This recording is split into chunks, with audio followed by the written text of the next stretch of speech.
Society's Ellsworth Miller Memorial Lecture Series, established by Cap Leonard. The Board of Trustees is greatly appreciative for CAP's continued generous support of the lecture series. If you wish to support the lecture series and other efforts of the Historical Society, you may donate online at shabighistory.com. At this time, I wish to acknowledge and honor the indigenous people who were first to inhabit Shabig, forage its fields and forests, and fish its waters.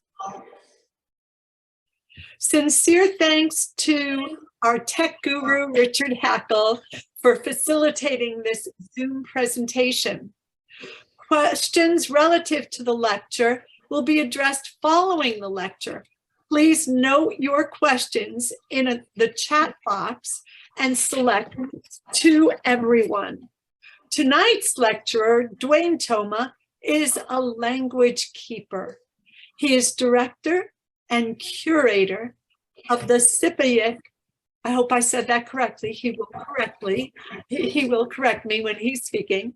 Sipayik Museum and teacher of the Passamaquoddy language and culture. He is the youngest fluent speaker of the Passamaquoddy tribe and has served on the tribal council. He has also worked with Animal Planet on a segment called Winged Creatures, highlighting the history of the thunderbird, and shares native legends through song and dance. Dwayne's life has been dedicated to working on the language and culture preservation. He has edited the Passamaquoddy Dictionary and worked to help create the Apple Passamaquoddy language app. Dwayne is currently working with the Library of Congress on translating the Passamaquoddy wax cylinders. These recordings are the first recordings in the world of native languages. They were recorded in 1890 by Jesse Walker Fuchs, who borrowed the device from the inventor Thomas Edison. Dwayne has also been involved in repatriation and land back issues.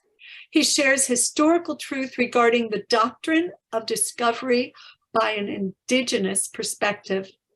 At this time, it is my pleasure to introduce Dwayne Tomah. Thank you. Thank you so much, Chiwaliwan. Was Dwayne Tomah, Nojayao Zibai. My name is Dwayne Tomah. I am from Zibai, which is Pleasant Point, located in eastern Maine.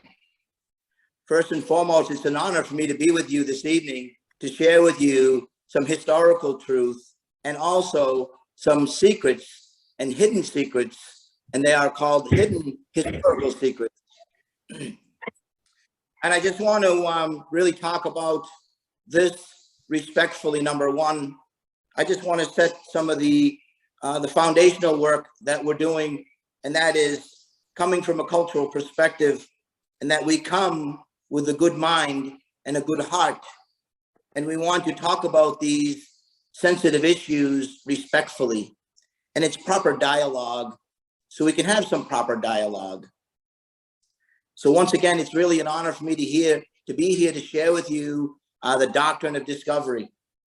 And this particular film, it's really a lengthy film, so I really ask for you to be patient in this film that I'm about to share with you. And it's historical secrets that people don't know about, but you see it played out in society. And I want to be very, very mindful of the sensitive subject that we're talking about. And we're talking about religion. I want to be very mindful of people's religion, be very respectful. I want to be very clear about that. What we're going to be talking about tonight is really about methodologies, mindset, archaic, barbaric laws. We're going to hear a lot of different language in this film. So I want you to pay attention to the language that's being used in this film, because it's very, very important to be able to note. Because you're going to hear a lot of language like genocide, You're going to hear words like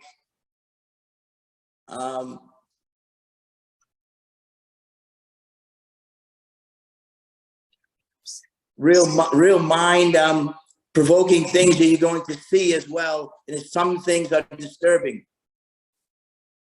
So please help me, just be patient with some of the language that's being used.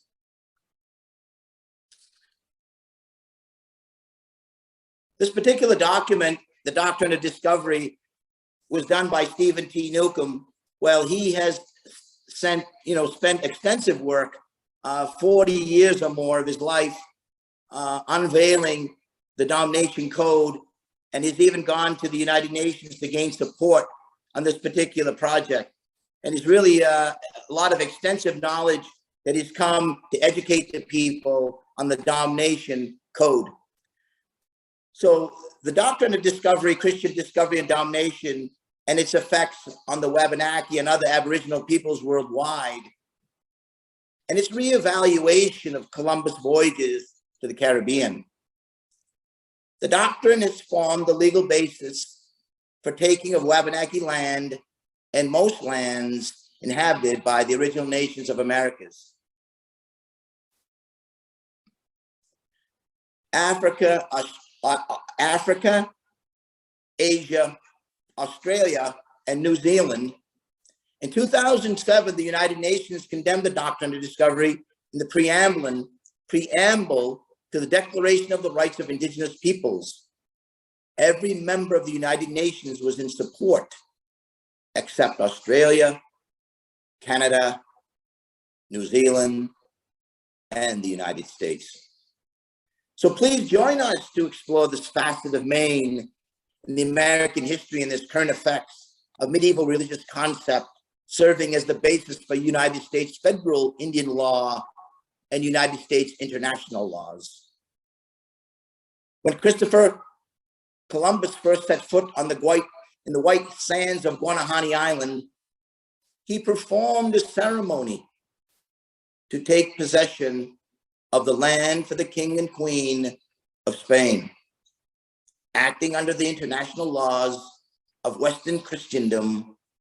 Although the story of Columbus' discovery has taken on mythical proportions in most of the Western world, few people are aware that his act of possession was based on the religious doctrine now known in history as the Doctrine of Discovery.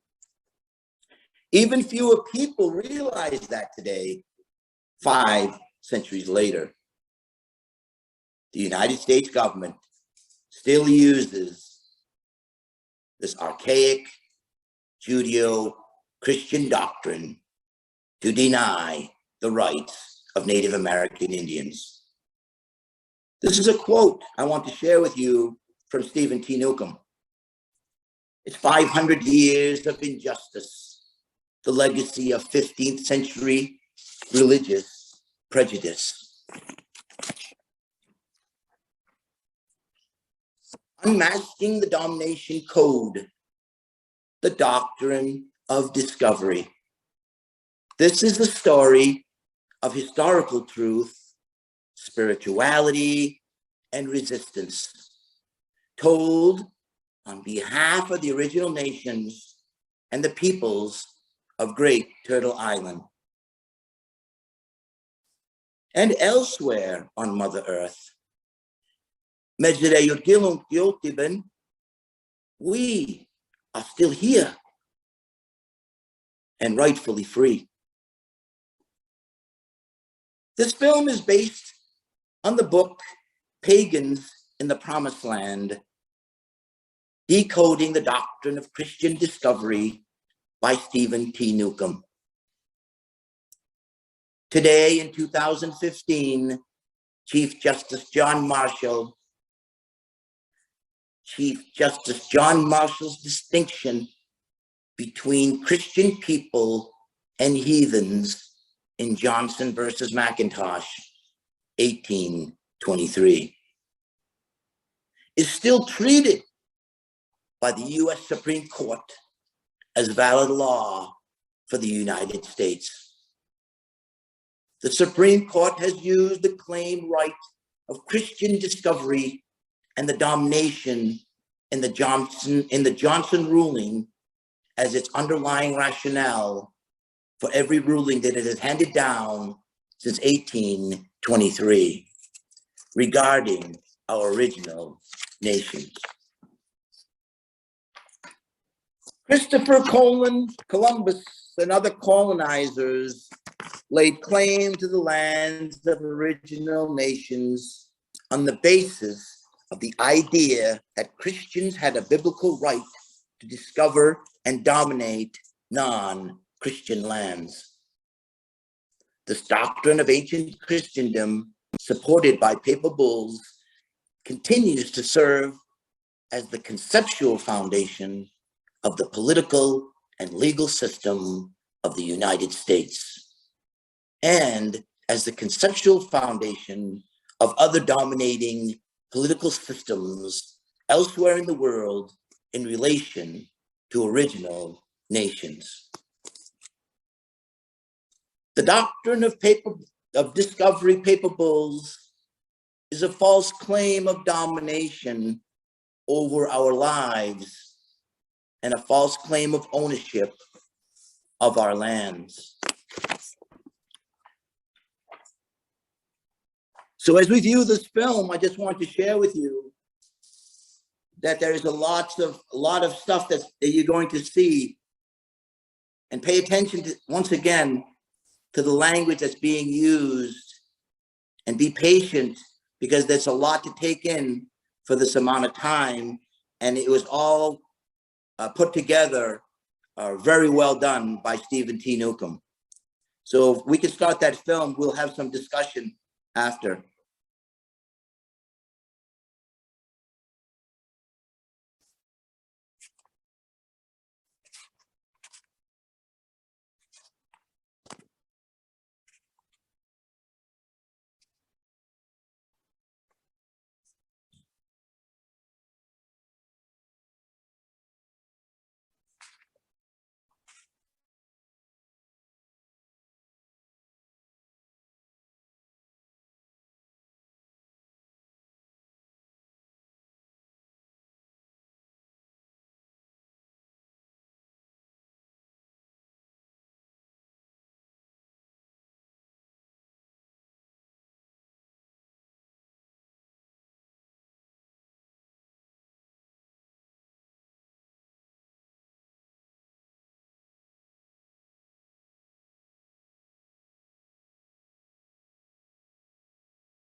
There is supposed to be sound, yes. We may have to start that over, probably. I'm sorry, you're not hearing any sound? No. Oy, oy, oy. Okay. Oh, jeez. Okay, everybody, give me patience. Yeah, what? Did you mute us? No. Oh, maybe I unmuted us. Let's see if it plays. And dehumanization You hear that? system is not something that Christians and other people Yes. believe in. Yeah, or start it over. Okay, they should sorry. join us That's pretty in important working- stuff. We're enjoying it. All right, is our free and independent existence. let's start. Okay, here we go. From the beginning.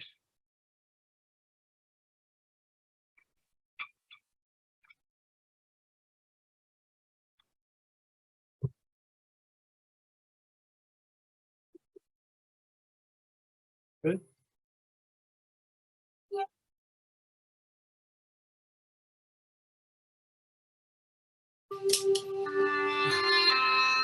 The starting point for all of our original nations and peoples, including our sacred sites and significant and ceremonial places, is our free and independent existence, extending back to the beginning of time through our oral histories and our oral traditions. That free and independent existence means something. It especially means something in the face of systems of domination and dehumanization that were brought here by the monarchies of Christendom in the 15th and 16th and later centuries. What we're going to be examining is the doctrine of discovery, or the doctrine of Christian discovery.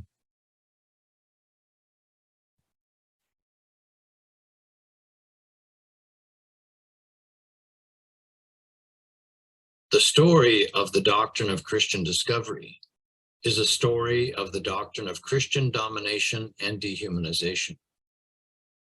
That doctrine is found in documents issued by popes in the Vatican during the 15th century, which declared war on the non-Christian world and instructed Christians to invade, capture, vanquish, and subdue all Saracens, pagans, and other enemies of Christ, to reduce them to perpetual slavery, and to take away all their possessions and property.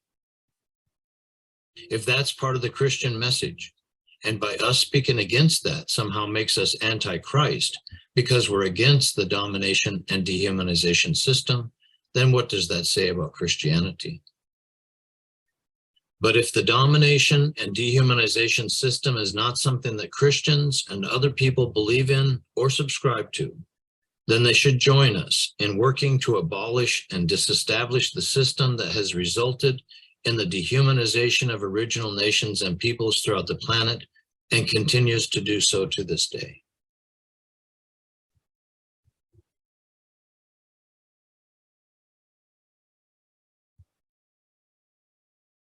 In June of 1864, a U.S. Senate debate was held concerning the extraordinary amount of money needed to implement U.S. Indian policies. What began as a debate on money matters evolved into a heated debate on the U.S. government's relationship to the Native American nations. The whole relation between the Indian tribes and the United States is the most ridiculous possible. And I hope someday or other, a gentleman familiar with this subject will bring in a bill abolishing the whole system. I believe the very worst enemies to these people, in many cases, are the men that the government of the United States employs as agents to protect them. Our white people constantly encroach on them and do them great wrong. It's the duty of the United States to protect them. This glorification of the Indian character and the poetic tale of his wrongs inflicted by this government in the purchase of their lands is a phantom of the poetic brain. We have paid to these Indians and invested for their benefit millions in money, and have thus brought to their doors all the arts of a Christian civilization. If they refuse to merge into and become part of the superior race, they must necessarily be destroyed. It is a law of humanity. We are a different race. It is not that the government has inflicted wrong. It grows out of the case itself, the contact of the two races side by side upon the frontiers of Christian civilization. God, in his providence, is giving this continent to millions of human beings of higher civilization and leading the advanced guard of human and Christian civilization. No word is more vague and has permitted the commission of more crimes than that of civilization. The histories of all colonies begins with violence, injustice, and shedding of blood. The result is everywhere the same: the disappearance of the native races, des races sauvages, coming into contact with civilized races. Charles Salomon, 1889, 19th century international law scholar.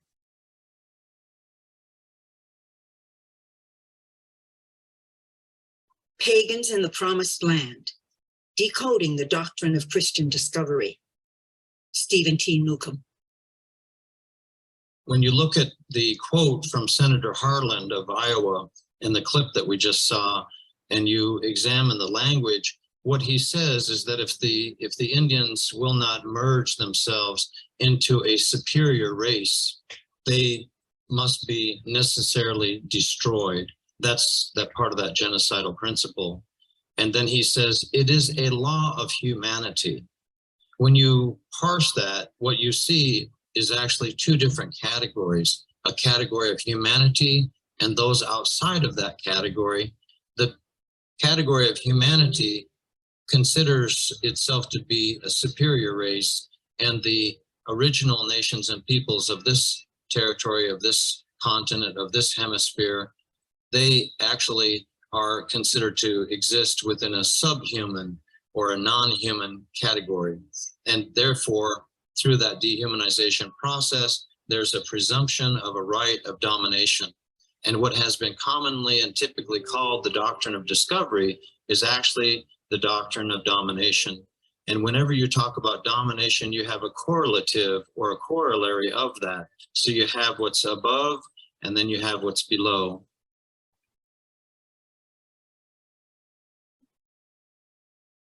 Dr. Luis Rivera Pagan writes the following in his introduction to a violent evangelism.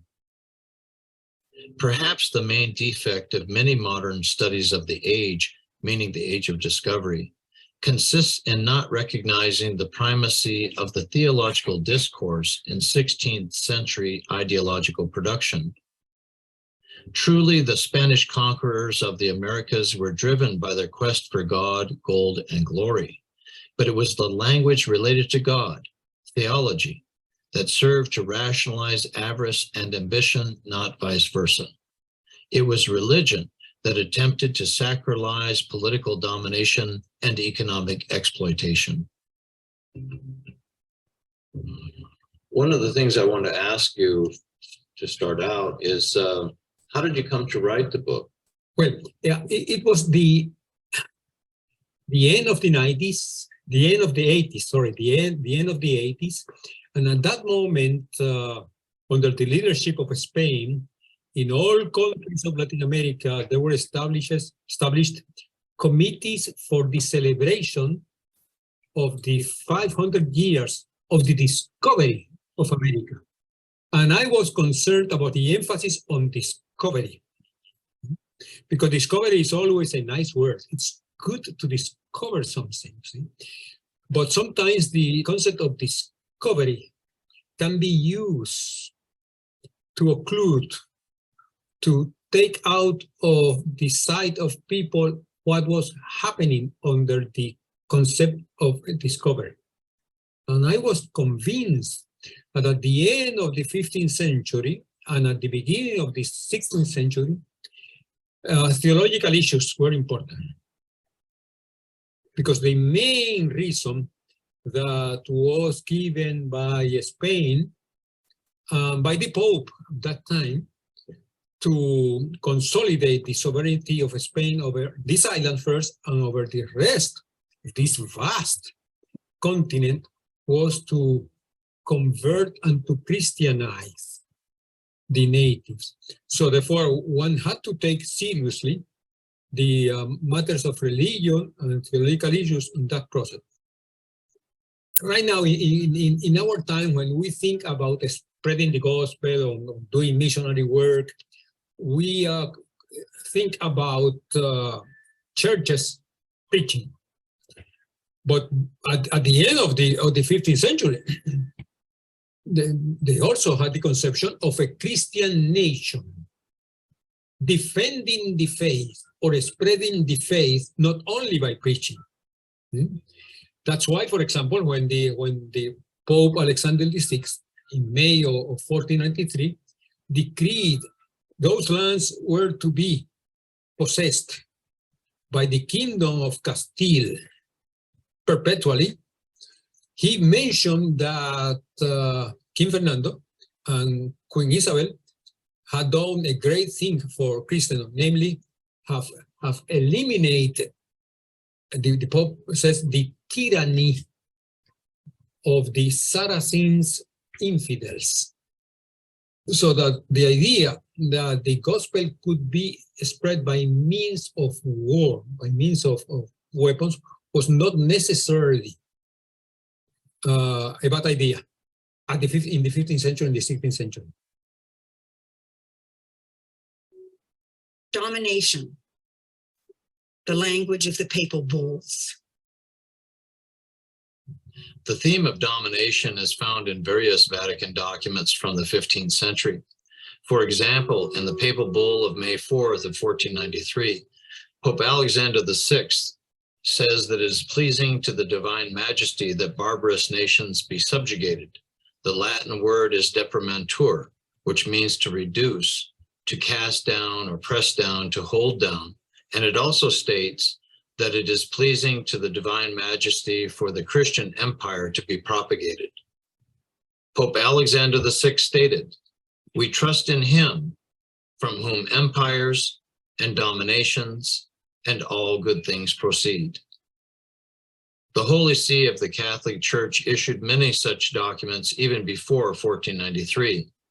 For example, in 1452, Pope Nicholas V issued a directive to King Alfonso of Portugal to go to the western coast of Africa and to invade, capture, vanquish, and subdue all Saracens, pagans, and other enemies of Christ, to reduce their persons to perpetual slavery, and to take away all their possessions and property. That directive was reissued in 1455, 1456, 1481, 1493, 1506, and 1514. So why was the document called a bull? It had to do with the fact that the document was sealed with wax, and that wax was imprinted with the papal ring and the insignia of the Holy See. From that wax was hung a red silken thread, and at the end of the red thread was a lead ball, and the Latin word for ball is bulla. What these documents demonstrate, though, in terms of the language that was used, is the pattern or the paradigm of domination and dehumanization. And this is very clear by looking closely at the kind of language that was used in those documents. They go back to a root word, domo, in Latin, which is a very unusual and obscure word. And it has 7 main meanings: to subjugate, to subdue, to force into subservience, to tame, to domesticate, to cultivate, and to till. To cultivate in Latin is colere, which means to colonize or design. When you take the root of colonize, you have colon, which is the digestive tract of the body politic that is coming in invasively into the lands and territories of indigenous nations and peoples. And that colonizing, digesting activity makes that predator body politic a devouring, consuming body that's coming in invasively on top of the original nations and peoples. Organic laws. So when we take the history of these documents that I'm talking about, the papal documents, and we look at how they influence and inform US law, then it's fascinating. There's a book from 1877 called Federal and State Constitutions, Colonial Charters, and Other Organic Laws of the United States. And in that book, it takes each and every one of the states existing in 1877. By the way, the book was published by the US Government Printing Office, but it takes each of those states and it traces the originating documents back to their earliest origins. So in the case of Florida, as an example, the originating documents for the current state of Florida are the prerogatives granted to Columbus by the King and Queen of Spain in 1492 and the papal bull of 1493. Only in Latin, by the way. It's not even published in English in that book. And then when you trace that forward, what you find is that all of the states in the South and the Southwest, such as Texas, New Mexico, Arizona, California, Nevada, Utah, Colorado, Idaho, sections of Idaho, they trace back to that same origin. Anywhere that the Spanish crown claimed rights of discovery and domination from the earliest times, that still continues to today. And the United States is considered to be the successor country to the prerogatives granted to Columbus and to the Papal Bull of 1493. So that's the actual organic law of the United States in those areas. But it is even more extensive than that, because it turns out that because Spain had possession of what was called the Louisiana Purchase Territory, the Louisiana Colony, from the period of around 1763 until 1803, that Spanish Crown law also is considered to be part of the organic law of the entire Louisiana Purchase Territory. Theology and legal pretensions. In the 1823 legal decision, Johnson and Graham's Lessee versus McIntosh, the U.S. Supreme Court used the doctrine of discovery to define Indian land title in the legal system of the United States. On the discovery of this immense continent, the great nations of Europe were eager to appropriate to themselves so much of it as they could respectively acquire. Its vast extent offered an ample field to the ambition and enterprise of all, and the character and religion of its inhabitants afforded an apology for considering them as a people over whom the superior genius of Europe might claim an ascendancy. Ascendancy, governing power, domination.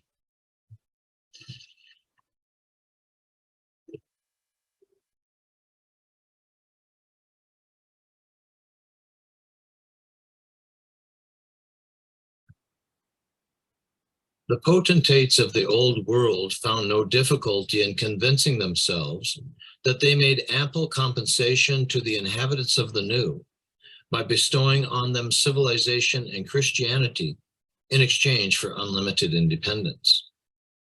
But as they were all in pursuit of nearly the same object, it was necessary, in order to avoid conflicting settlements and consequent war with each other, to establish a principle which all should acknowledge as the law, by which the right of acquisition, which they all asserted, should be regulated as between themselves. This principle was that discovery gave title to the government by whose subjects or by whose authority it was made against all other European governments.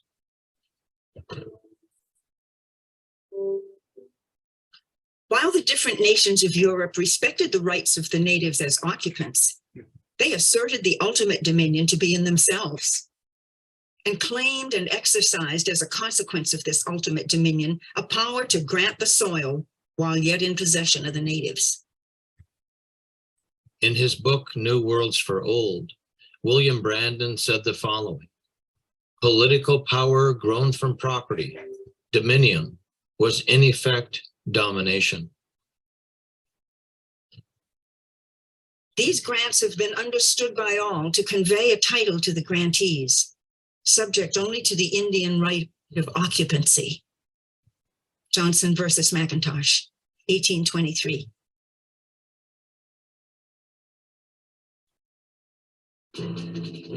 Reaffirming the doctrine of discovery. In August of 1935, a commission was established by Congress by joint resolution. The commission was established to commemorate and celebrate the 150th anniversary of the United States Constitution.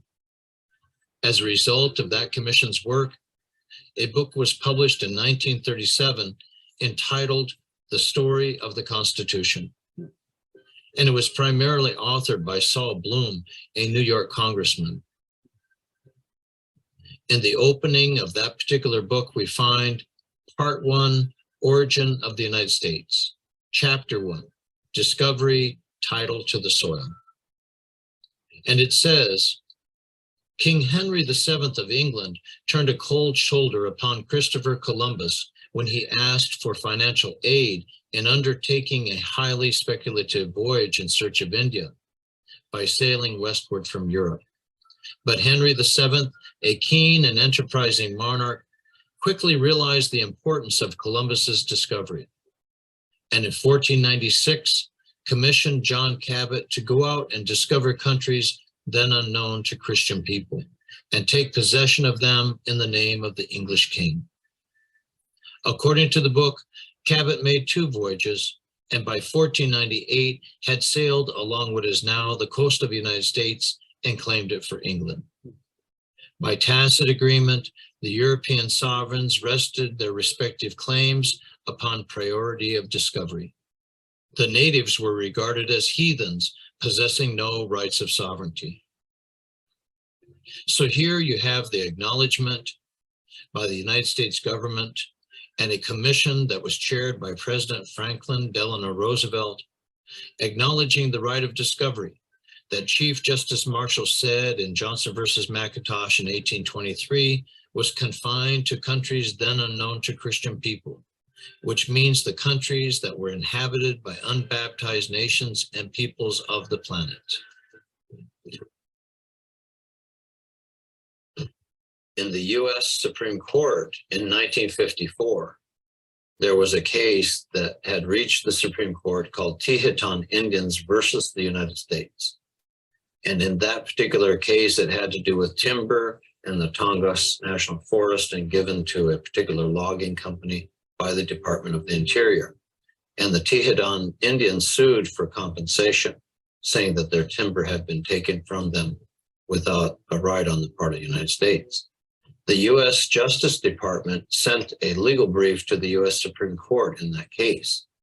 And the main argument of the Justice Department was the Christian nations of Europe having located and discovered the lands of heathens and infidels. And the U.S. Justice Department also cited Genesis 1:28 and the book of Psalms and the Old Testament.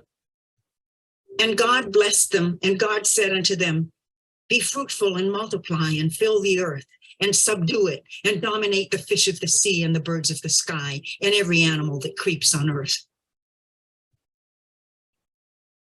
And use that and this reasoning about Christians and non-Christians as the basis of its legal argument in Tehiton. In the following year, 1955, the majority decision in Tehiton was written by Justice Stanley Reed.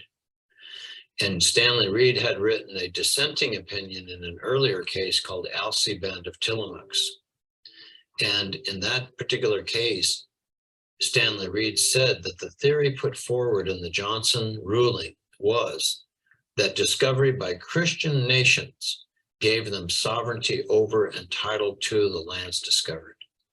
He used that exact same reasoning in the Tehiton ruling of 1955. And so when you look at that, you'll see that he cites to the chapter in Henry Wheaton's Elements of International Law. According to the European ideas of that age, the heathen nations of the other quarters of the globe were the lawful spoil and prey of their civilized conquerors. He further said, it thus became a maxim of policy and of law that the right of the native Indians was subordinate to that of the first Christian discoverer, whose paramount claim excluded that of every other civilized nation and gradually extinguished that of the natives.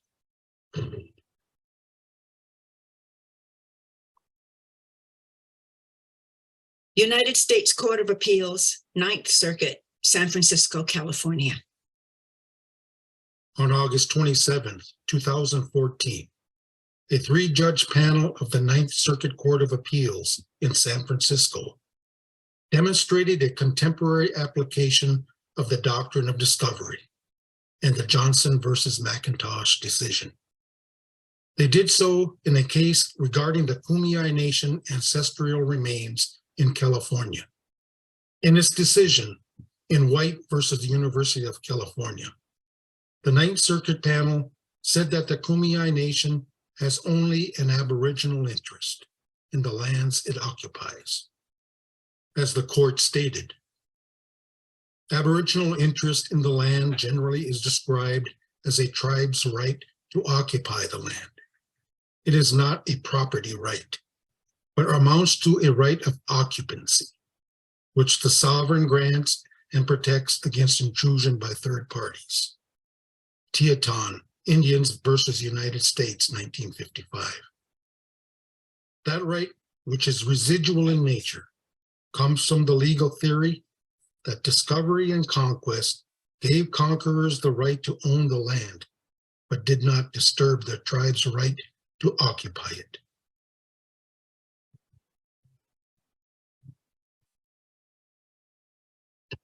As recently as 2005, the United States Supreme Court applied the doctrine of discovery in footnote number 1 in the case City of Sherrill versus Oneida Indian Nation of New York, written by Justice Ruth Bader Ginsburg.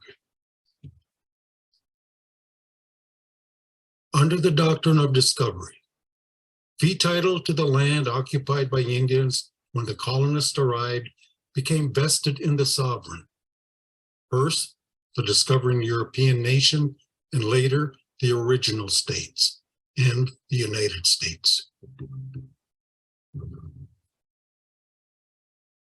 This language from the US courts raises the question: when will the United States stop using the doctrine of Christian discovery and domination against our original free nations and peoples?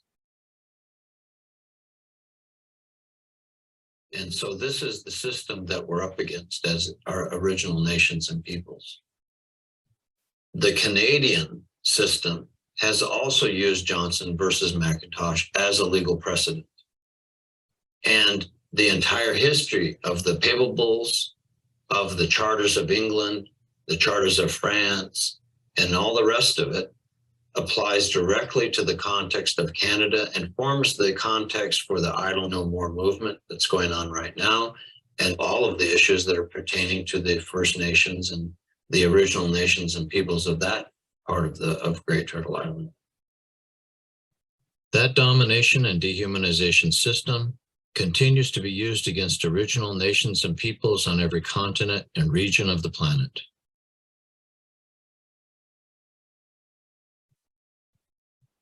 There's a book I have here, The Caribbean as Columbus Saw It, by Rear Admiral Samuel Eliot Morrison and Mauricio. Admiral of Columbus, yeah. Yes, and Mauricio Prigon. And there's an interesting section in here. It's talking about Columbus arriving at the first in what they named San Salvador, the island of Guanahani. And so the authors give this account, and it says that Columbus drew his sword and pointed it toward heaven, cried out, quote, "I hereby take possession of this island, to which I give the name San Salvador in the name of the king and queen, my mighty sovereigns." It's a liturgical ceremony. It's a liturgical ceremony, liturgical, which means a religious. So yeah, it is. It's a matter of the sword and the cross. Okay. He's devoting San Salvador Yes. to the Savior. Yes. What he's doing is really baptizing the islands.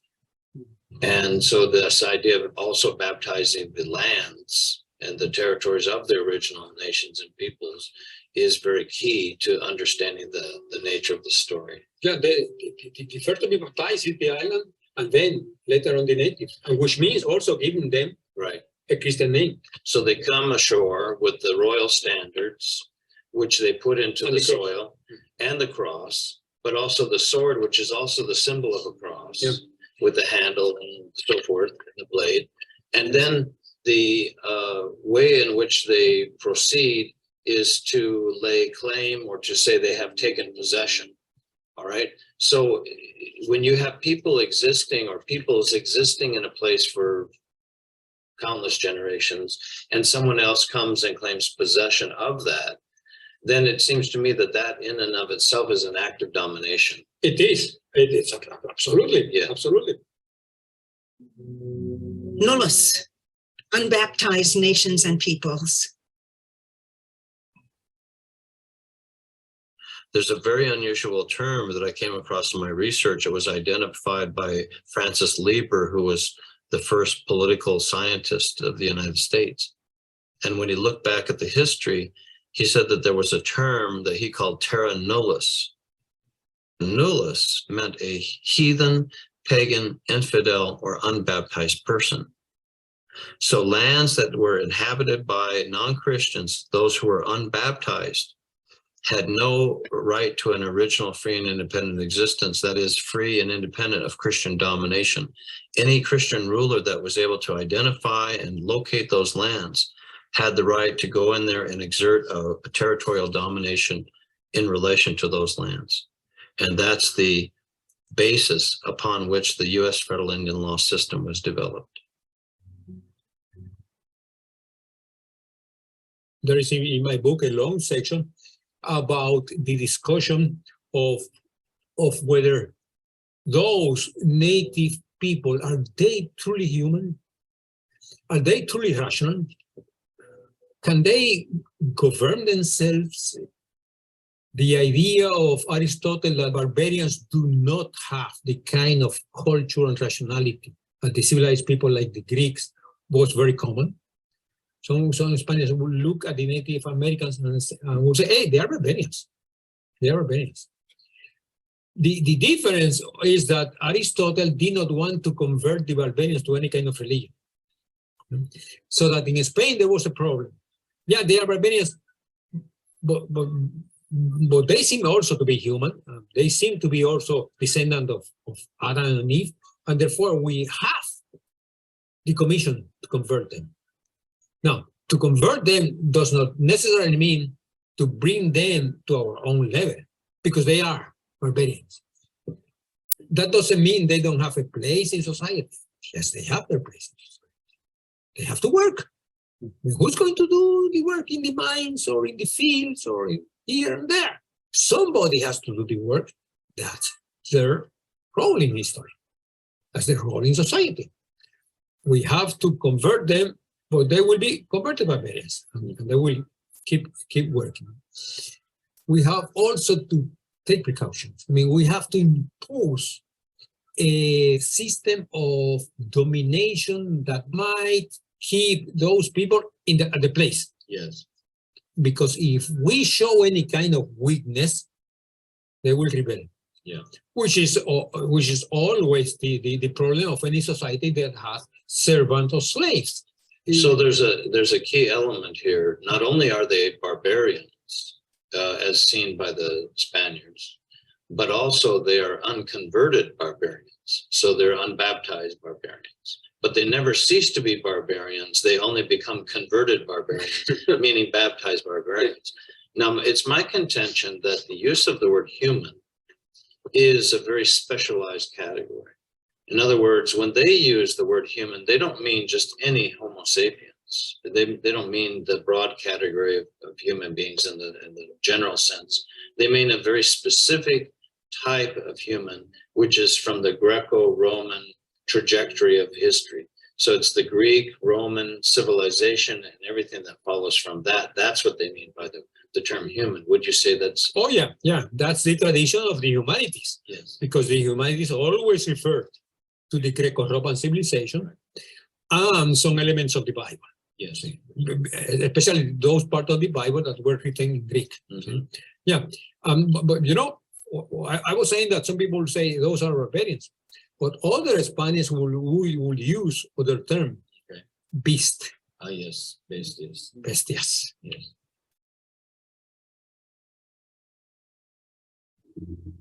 One of the most interesting periods of time that I found is something called, in Roman history, called the Dominate. The Dominate. And I asked a Latin scholar, how would you translate the Dominate in English? And he said, everything under domination. You could reverse that and say domination over everything. And either way in which you frame it, it's still the domination subordination system. That's the dimension of the language that people have not understood and that we're trying to reveal at this time. That's what's behind what was being called the doctrine of discovery. It's really the doctrine of dominance or the doctrine of domination. And it's about time that this was revealed to the world.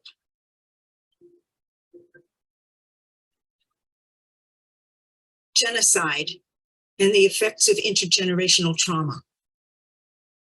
According to Sherburne Cook and Woodrow Bora, the Mexican native population was reduced from about 25.2 million in 1518 to 1.37 million in 1595.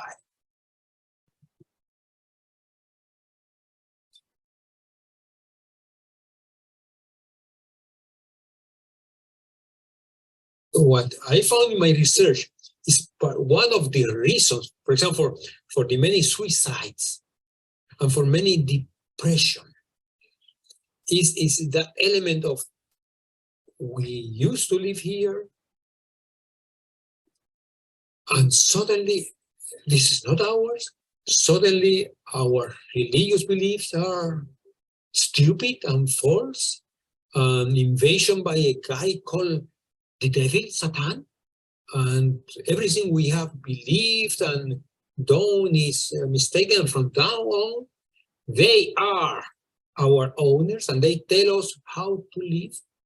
There are testimonies of extreme depression that will go either through the way of suicide or desperate Infanticide. infanticide even, Yes. or the desperate insurrection. Yes.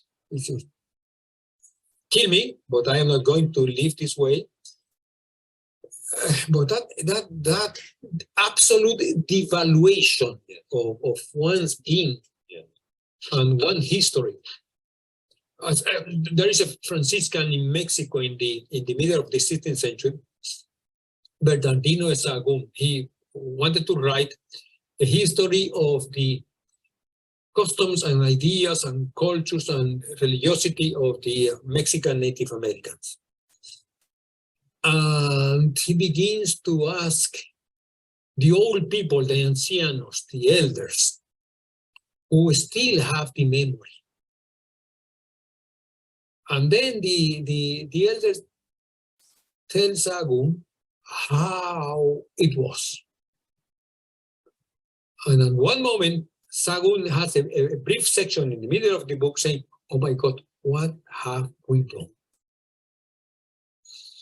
When he discovered that there was a civilization and there was art, there was culture, there were deeds of strength and resistance and dignity, and suddenly, what have we done to these people?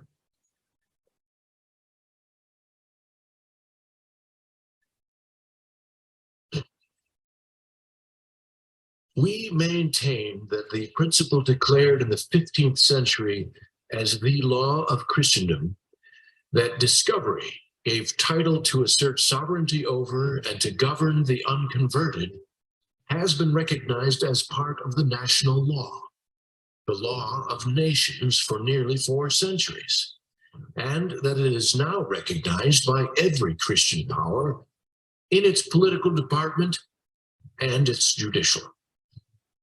If they refuse to merge into and become parts of the superior race, they must necessarily be destroyed.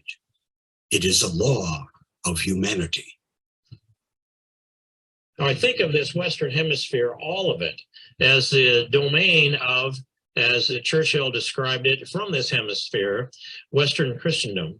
The foundation of Western civilization, Judeo-Christianity, the values that come from the Old and New Testament, the values that Christopher Columbus brought here across the ocean, and that great footprint of the moral values and the ethics that are emerged as part of our Old Testament values, our New Testament values, the idea of the Protestant work ethic and turning the other cheek and building a civilization, a society to provide the best opportunity for salvation, to glorify God and our country, and understand, as our founding fathers understood, that our rights do come from God, and to promote that. The full-throated Americanism as the leaders of the free world of Western Christendom has not been asserted strongly enough in this hemisphere, and is certainly not strong enough in other hemispheres, Mr. Speaker.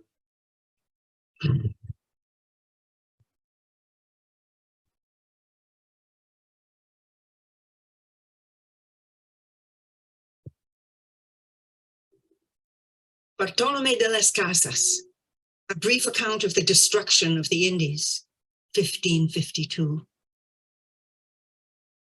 What I'm about to read comes from a book by Bartolomé de las Casas, who was a Dominican priest in the Caribbean.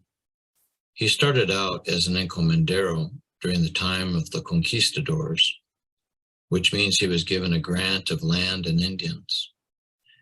But he was so disgusted with the genocidal treatment of the Indian peoples that he became a priest and a bishop of Guatemala and one of the most powerful advocates for the rights of the Indian peoples.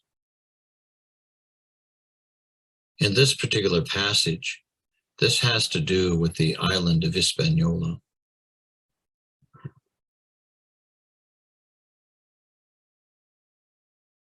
The Christians, with their horses and swords and lances, began to slaughter and practice strange cruelty among them. They penetrated into the country and spared neither children nor the aged, nor pregnant women, nor those in child labor, all of whom they ran through the body and lacerated, as though they were assaulting so many lambs herded into their sheepfold. They made bets as to who would split a man in two, or cut off his head at one blow, or they opened up his bowels. They tore the babes from their mother's breast by the feet and dashed their heads against the rocks. Others they seized by the shoulders and threw into rivers, laughing and joking. And when they fell into the water, they exclaimed, "Boil, body of so-and-so." They spitted the bodies of other babes together with their mothers and all who were before them on their swords. They made a gallows just high enough for the feet to nearly touch the ground, and by 13s, in honor and reverence of our Redeemer, meaning Jesus, and the 12 apostles, they put wood underneath, and with fire they burned the Indians alive.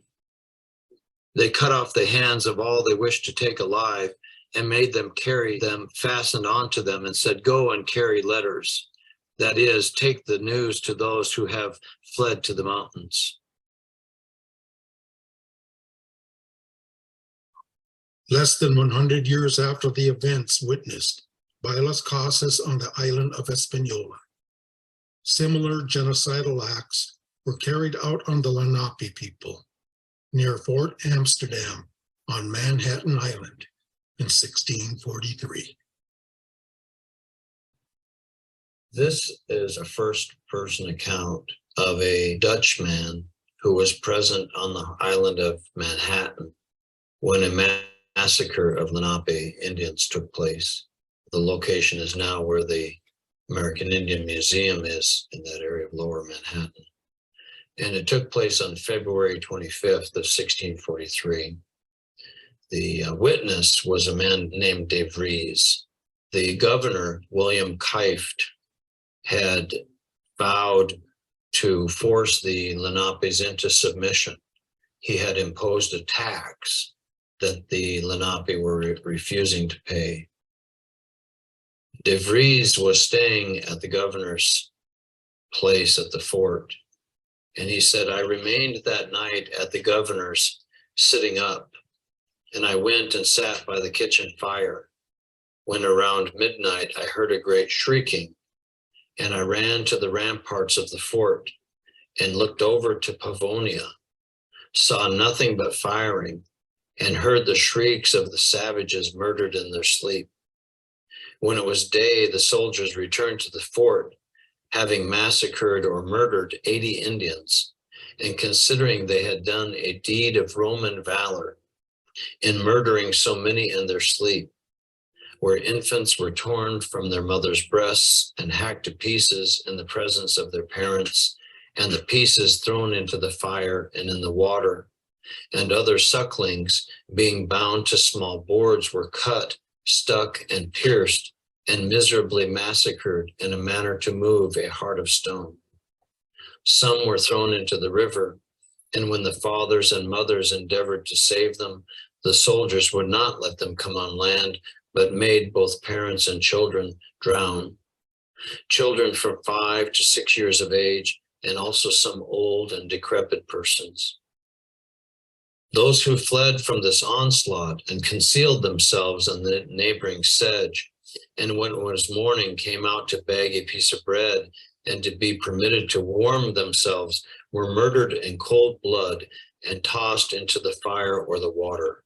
Some came to our people in the country with their hands, and some with their legs cut off, and some holding their entrails in their arms, and other had such horrible cuts and gashes that worse than they could never happen. At a plantation on Curler's Hook on Manhattan, 30 more Indians were similarly massacred that same night. That's the domination that I'm talking about. Those horrendous acts that were committed against so many innocent people that had done nothing wrong.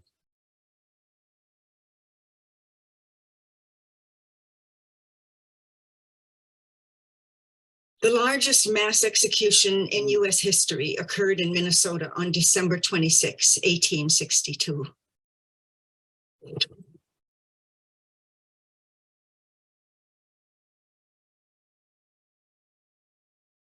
Medicine Bottle, Little Six.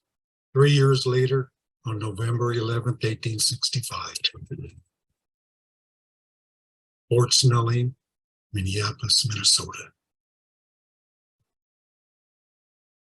What happened to the Dakota Nation and the tragic hanging of the 38 plus 2 Dakota men in 1862 and 1865 was a direct outgrowth of the doctrine of Christian discovery and domination.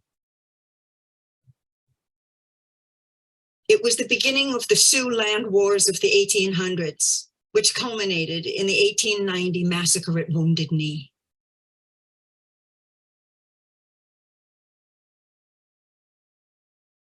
My friend Virgil Killstraight from the Oglala Lakota Nation, he has taught me that the 7 laws in English are expressed as honor and respect, compassion and pity, sharing and caring, or to carry the welfare of the people in your heart. For us, the 7 laws are very simple. The first law is Wachunta Winake, which basically means to carry the welfare of the people in your heart.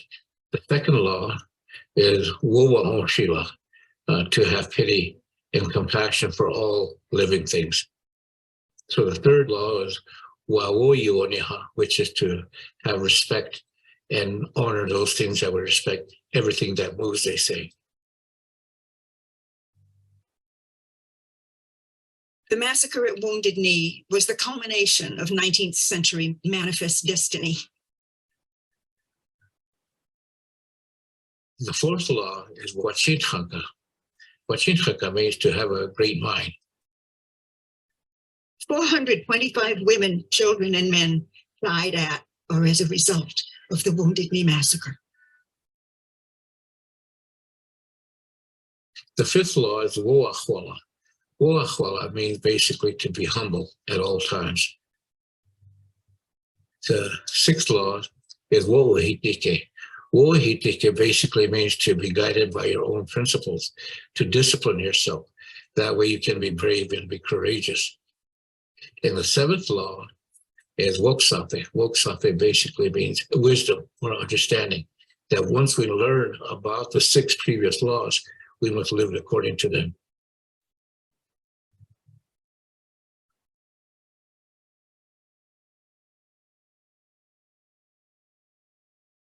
The United States government awarded 20 medals of honor to US soldiers who participated in the Wounded Knee massacre.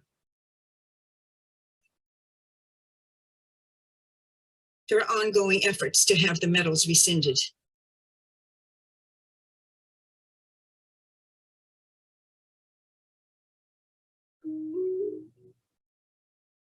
We welcomed them. Well, I think the people in Europe have been through wars and they understood war. The whole families, the whole nations that were developed and whole nations were killed. Like during the time of Genghis Khan, his whole tribe is 50 miles wide. And when they start moving, they don't go in one row like that. They move this way. Everything in the paths for 50 miles wide is beaten or used up or killed. That's the way wars are fought in Europe. The people here are more peaceful. I mean, and they're exemplify everything that those 7 laws that I talked about, and to give and to share and to help.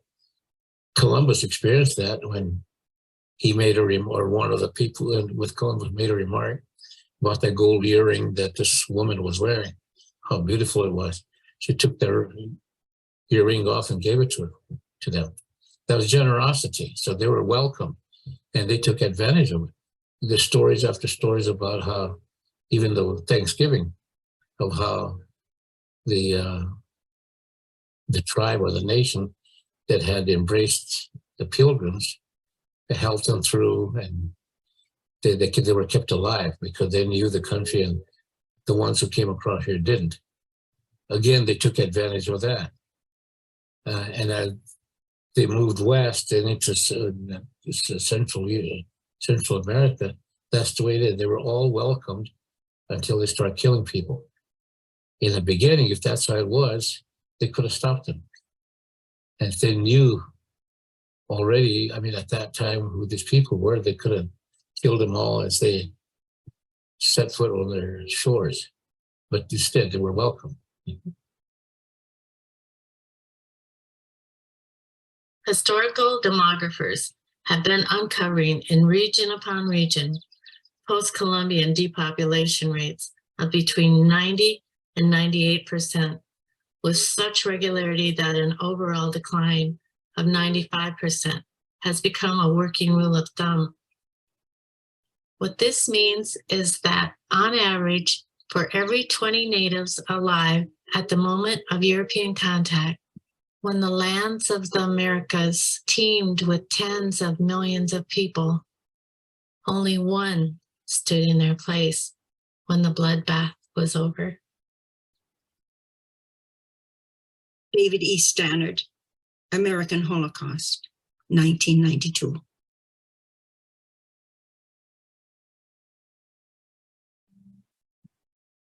Indians of the Americas was published by John Collier in 1947. Collier was the Commissioner of Indian Affairs from 1933 to 1945. Chapter 1 is the American Indian and the Long Hope, and it opens like this. They had what the world has lost. They have it now. What the world has lost, the world must have again, lest it die. Not many years are left to have or have not, to recapture the lost ingredient. This is not merely a passing reference to World War III or the atom bomb, although the reference includes these ways of death too. These deaths will mean the end if they come, racial death, self-inflicted, because we have lost the way and the power to live is dead. What in our human world is this power to live? It is the ancient lost reverence and passion for human personality, joined with the ancient lost reverence and passion for the earth and its web of life. This indivisible reverence and passion is what the American Indians almost universally had, and representative groups of them have it still. They had and have this power for living, which our modern world has lost, as worldview and self-view, as tradition and institution. By virtue of this power, the densely populated Inca state, by universal agreement among its people, made the conservation and increase of the earth's resources its fundamental national policy. Never before, never since, has a nation done what the Inca state did. If our modern world should be able to capture this power, the earth's natural resources and web of life would not be irrevocably wasted within the 20th century, which is the prospect now. True democracy, founded in neighborhoods and reaching over the world, would become the realized heaven on earth, and living peace, not just an interlude between wars, would be born and would last through ages.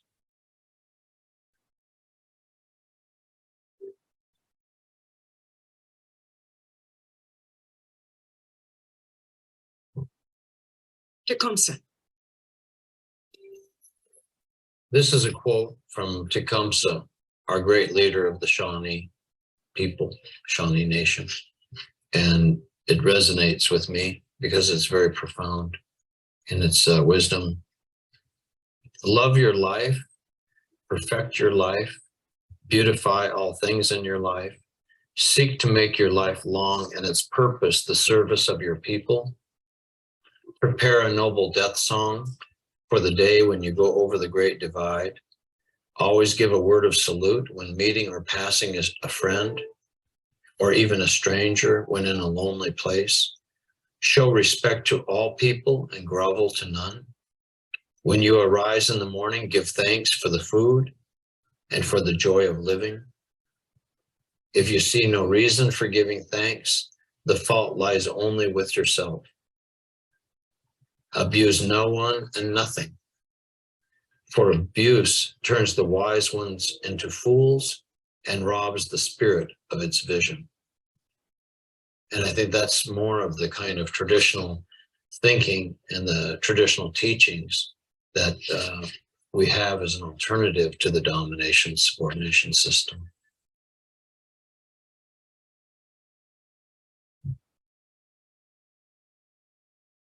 In 1992, Stephen Newcomb and Virgil Killstraight founded the Indigenous Law Institute and began a global campaign which called upon Pope John Paul II to formally revoke the papal edict of May 4th, 1493.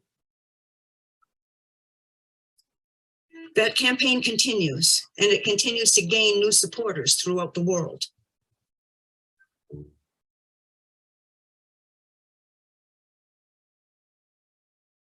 In memoriam, a quote by the late Dakota Nakota visionary scholar and theologian, Vine Deloria Jr.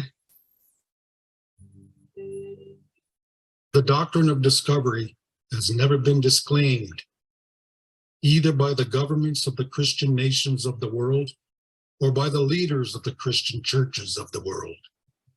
And this is my final question to you. At what point can we as peoples of creation look to Christianity to demand from the political structure of the world our dignity as human beings? At what point can we become men and not mere appendages of the Christian doctrine of discovery? We invite you to support us in ending the domination system. Revoke the papal bulls, all our relations.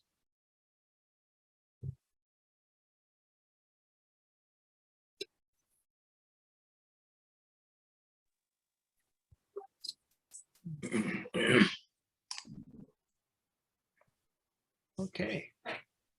Wayne, I'm overwhelmed, and I'm going to ask you to guide us through a bit of discussion, or let's see if we have any questions.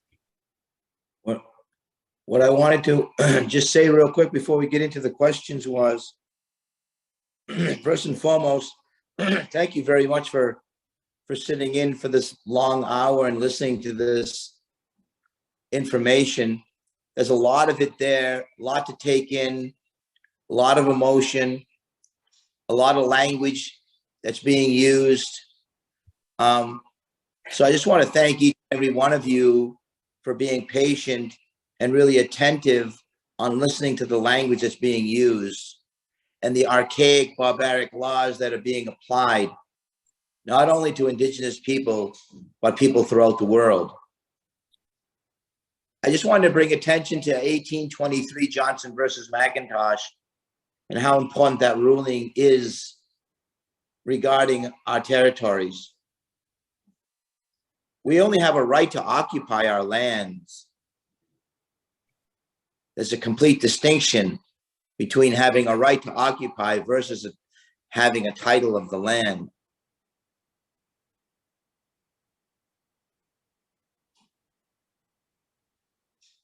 So I just wanted to, just touch upon some of those issues, and you heard some of the language that's being used: law of humanity, manifest destiny, genocide, subhuman, beast, ascendancy, unbaptized people,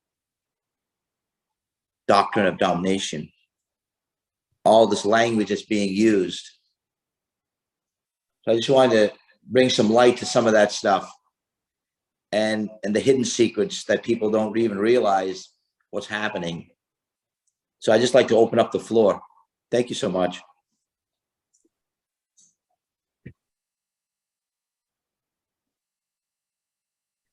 Does anyone have a comment or a question for Dwayne? You can type it in the text box, or you can raise your hand using, see, where did they go, Richard? Or if you want to show us your visual, Or just unmute yourself and and speak speak. up. Yeah. Unmute and speak. Well, No.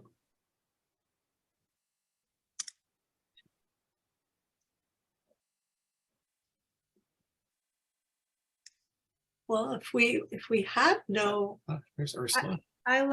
I'll start, Mary. thank Dwayne, you, Ursula. Dwayne, first of all, thank you so much for taking the time to bring this film.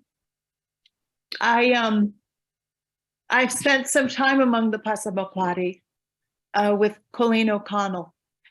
I don't know if you know her. And I was wondering if you could talk about the experiences of the people here in Maine and the current state of affairs. I hate to use that term. I was at LNG hearings not so long ago over Split Rock. And yeah. And I just wondering if you could bring some information to us about Maine and the people in Maine. Well, I think we're slowly educating people, and also our own people are, really are being educated as well, because we've got lawyers, we've got doctors, we've got a lot of people that are getting educated now and understanding the methodologies, the mindset, and things that are happening and evolving in society, and to be able to bring some attention, to be able to unite people and bring people together. We really was against the liquefied natural gas because it was really hurting our mother. And I think, that's the concepts that we've been saying for thousands of years, as stewards of this land, that, it's so important to, for our people that we have a relationship with our mother. This is a complete distinct difference. We don't look at her as a resource. These are our relatives. It's so important to be able to have that connection and to be able to unify people and have people have a common understanding of how we're affecting our mother and how we're treating each other as human beings, and allowing these archaic, barbaric laws to dominate society. And how can we talk about them respectfully in its proper context to be able to change the pendulum in society on how we treat people and our mother? If that answers your question. Yes, all my relations.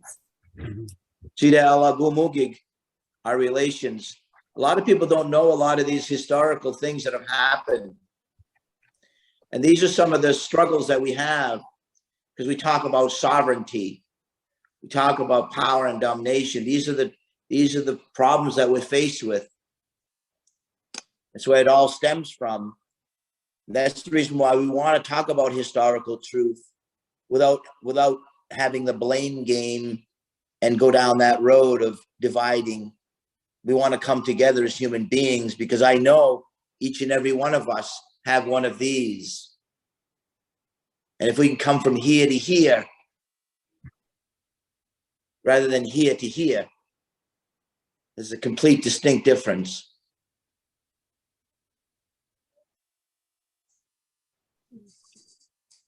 But I thank you very much. Jenny? Yeah, thank you for a wonderful, wonderful presentation. And I just was reminded of African-American people arguing that, you know, we have to teach children in schools about what's happened in the past, and we need to take responsibility and move forward, especially as we try to be more inclusive and, you know, evolve as a species. And, you know, this got demonized and misunderstood. And it strikes me as similar that we are not teaching our children what happened with the indigenous people, and that it's important and incumbent upon us to teach this. Yeah. And thank you so much for bringing that up. And I think you're dead on that one. You nailed that one. You know, and it really has to come from all of us. You know, we all have to band together, you know, because we all want to do the right thing. That's what we need to do, is come together. We need to really place pressure on our legislators, our Congress people, and start doing the right thing when it comes to human beings in general, especially indigenous people in Maine, how they've been treated and mistreated. It's a serious issue. Yeah. Mhm. Donna, Have to unmute. unmute.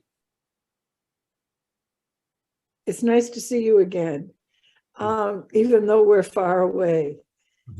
I wondered if you could talk a little bit about maybe some thoughts about how we can help all of you with the whole issue of sovereignty. Yeah, I really appreciate that very much, because I get that question asked a lot. And I appreciate that question very much, because that's what we need to do. We need to start asking those questions. Start embracing each other. Start unifying. Start coming to the legislature. Start making some noise on the ground.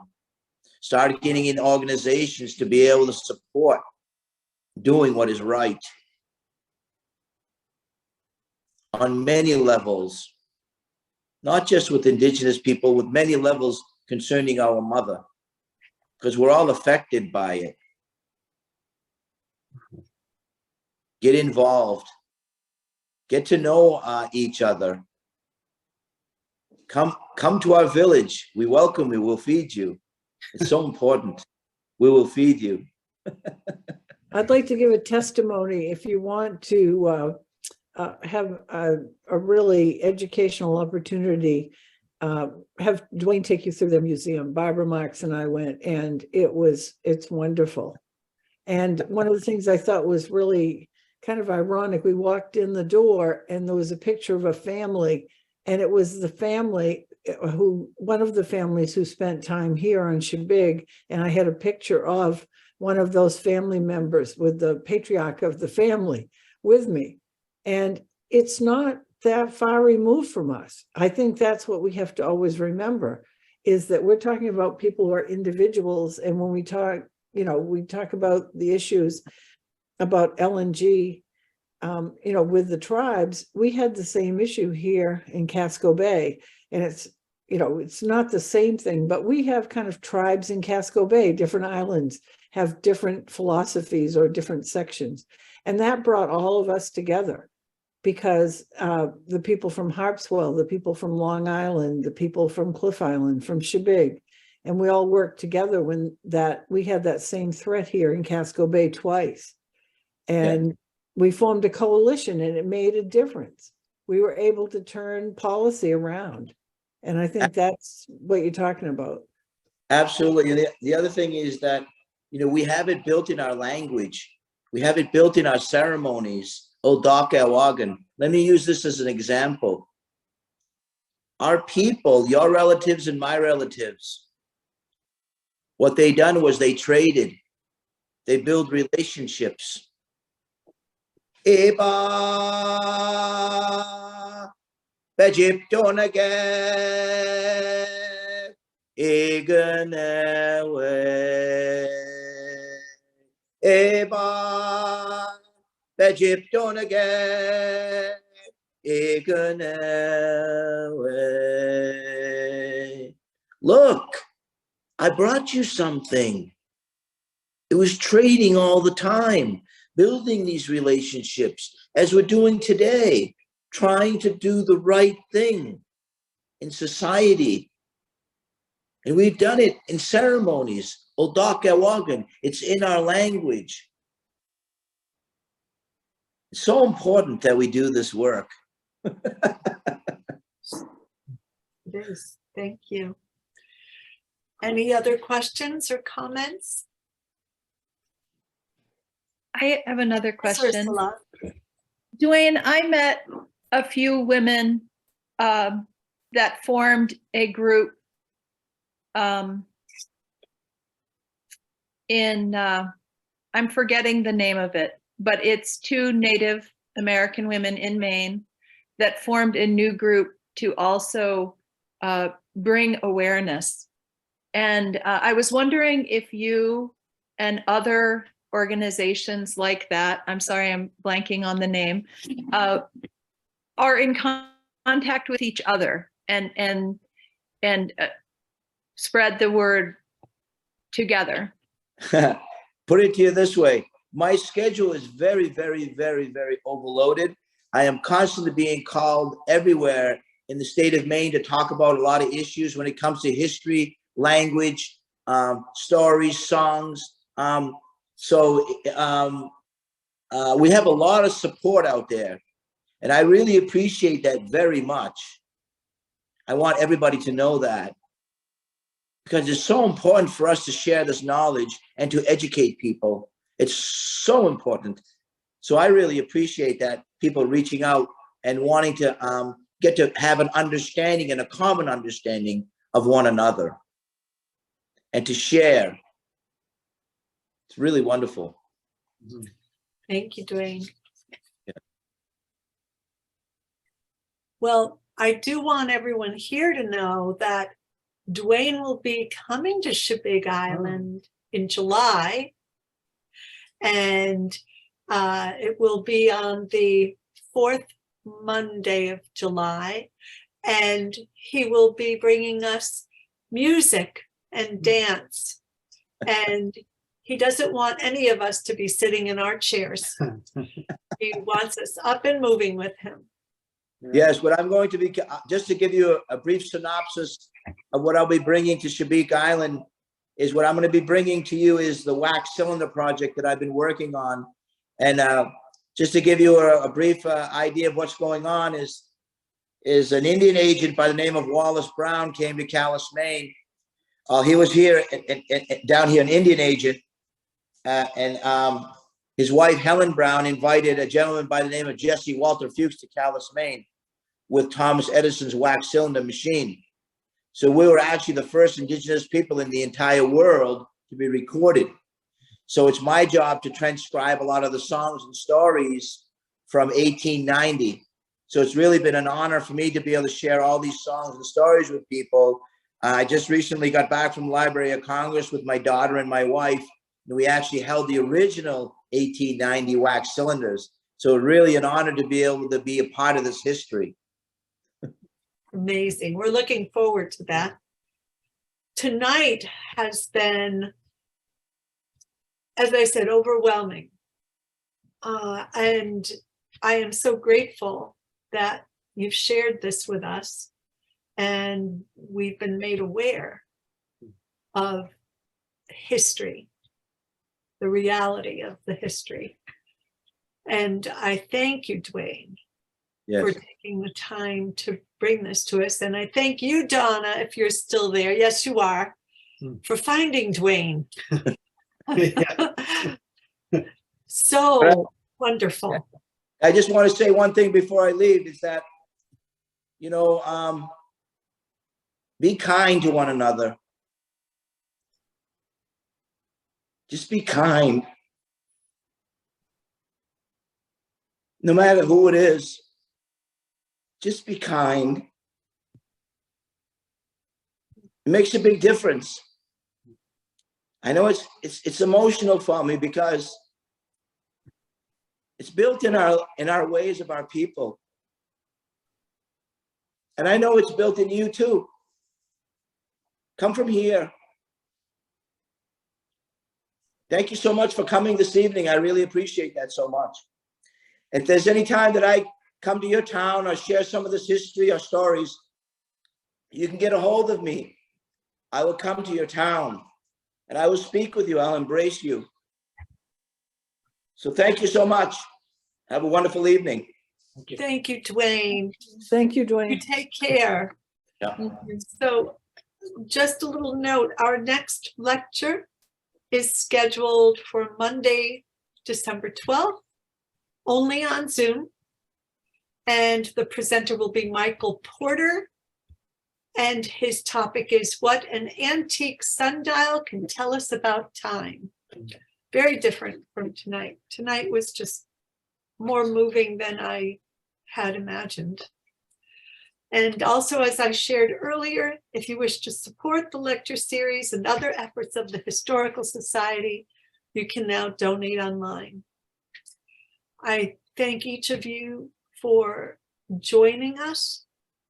It's been a long evening and it just went so quickly. I just can't believe how I've learned so much. It makes me very sad. It just went quickly.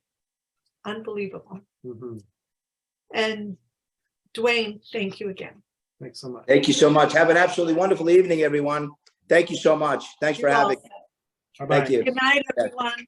Have a good night. Thank Night. you.